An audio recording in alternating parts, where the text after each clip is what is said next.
ये जो living relation में रहते हैं ना, जो एक दूसरे का बल चेक करते रहते हैं, लक्षण एक दूसरे को पहचान लेंगे, जान लेंगे, उनको मैं कथा सुना रहा हूं। अगर एक दूसरे को जानना है तो क्रिकेट के मैदान में आओ, फुटबॉल के मैदान में आओ, बॉक्सिंग के मैदान में आओ, कुश्ती के मैदान में आओ, शास्त्रार्थ के मैदान में आओ। कंपटीशन में आना है तो ज्ञान विद्या तप जप के मैदान में आओ। लिविंग में रहने से कोई किसी को नहीं पहचान सकता, ये लिख लो। क्यों? लिविंग में रहने से लविंग होता है, वहां पे दोष दिखाई देते हैं।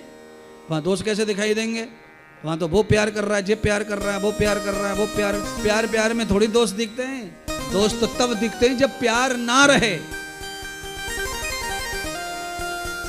प्यार की जो संगति है वो बिना प्यार के भी बनी रहे दोस्ती, तब शादी करने लायक कोई है। नहीं तो फिर मैदान में माँ बाप के सामने, चाचा चाची के सामने बिठाओ लड़का को लड़की को और शास्त्रार्थ होने दो दोनों का, अपने आप पता चल जाएगा कौन अच्छा कौन बुरा है। आदमी की भाषा, आदमी की नजर, आदमी का कर्तव्य दूर से बता देता है कि ये किसका पुत्र है और इसमें किसका वंश और अंश है। भैंसा दूर से ही दिख रहा है, उल्टा उल्टा बोल रहा है। ये देवी ऐसा मत करे, ये देवी ऐसा मत करे, मेरी बड़ी इच्छा है तुमको पत्नी बनाने की। आहा, भगवती ने कहा कि मुझे बिल्कुल भी इच्छा नहीं है तुझे पति बनाने की। अगर तू पत्नी बनाना चाहता है, तेरी इच्छा है, तो आजा मैदान में युद्ध कर। महिषासुर ने स्त्री की कामना को पूरा करने के लिए युद्ध प्रारंभ कर दिया। काहे के लिए इतना स्त्री का युद्ध लड़के स्त्री को पाने का क्या तात्पर्य? कोई तात्पर्य नहीं महाराज। युद्ध लड़कर के स्त्री को अगर पाना है तो भगवान श्री कृष्ण की तरह पाना चाहिए। भगवान श्री कृष्ण ने युद्ध लड़ा रुक्मिणी जी को पाने के लिए, पर क्यों? रुक्मिणी जी की रक्षा में युद्ध लड़ा। रुक्मिणी जी को जबरदस्ती जो ले जा रहे थे बहू बनाकर, बीवी बनाकर, शिशुपाल आदि, उनके साथ युद्ध लड़ा कि कन्या को, स्त्री को, लड़की को जबरदस्ती कोई नहीं ले जा सकता, बलपूर्वक कोई नहीं ले जा सकता। उसके लिए युद्ध लड़ना चाहिए, ना कि स्त्री को पाने के लिए लड़ाई लड़ने की जरूरत नहीं है। यहाँ तो केवल और केवल गुण धर्म स्वभाव को मिलाओ और व्यवहार को सुंदर करो और विवाह करो। दोनों राजी तो विवाह करो। देवी माता के साथ में महिषासुर का घमासान युद्ध हुआ। बहनों भाइयों, कथा को सीधा सीधा सुन लीजिए कि महिषासुर मर्दनी ने महिषासुर के अंग अंग को काट डाला। 18 भुजाओं से प्रहार कर रही थी, वो गदा को बचाता नहीं तब तक धनुष, तलवार, चाकू, गदा, चक्र, एक नहीं 18 भुजाओं से बल प्रदान कर रही। महिषासुर व्याकुल हो गया और अंत में शेर पे सवार होकर के माता रानी ने भैंसा के ऊपर आक्रमण कर दिया। शेर ने झपट्टा मारा। जंगल में भैंसा को शेर मार कर खा जाता है। शेर राजा भैंसा को भी पटक लेता है। भैंस को खा करके पेट भरता है। शेर का ज्यादातर है, ज्यादा मांस उन्हीं में पाया जाता है।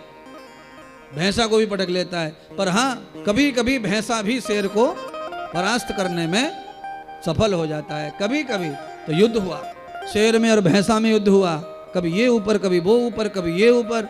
अब माता रानी आ गई कि लाला कम पड़ रो छोरा, आ जाओ मैदान में। जहां जहां शेर कम पड़ रहा था वहां माता के त्रिशूल बरस रहे थे, तलवार बरस रही थी महाराज।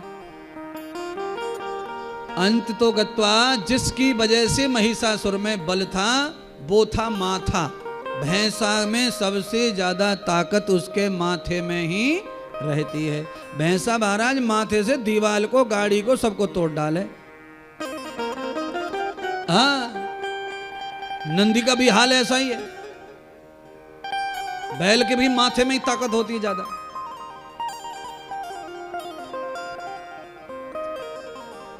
आप सबको ये कथा ये सिखा रही है कि माथा पटकने वाली जो ताकत है उससे कभी विजय होती नहीं है। माथा पटकना, माथे के अंदर जो बुद्धि होती है ना, उसमें बल होना चाहिए, तो आदमी को बिना लड़े ही विजय प्राप्त हो जाती है। महाराज लड़ाई करने की ज्यादा जरूरत कब पड़ती है? जब अंदर की बुद्धि काम नहीं करती, केवल ये खोपड़ी काम करती है, हड्डी और मांस वाली ना, तो माथा पटक पटक के माथा फोड़ लिया महिषासुर ने। बचा कुचा माता रानी ने काट काट के टुकड़े कर दिए। महिषासुर पूरी तरह से समाप्त हो गया, रक्त बीज समाप्त हो गया, शंभु निशंभ समाप्त हो गए, केवट समाप्त हो गया। अब कौन रह गया है? अब केवल जगदम्बा भवानी रह गई है। देवताओं को पता चला कि सबसे बड़ा दुश्मन खत्म हो गया।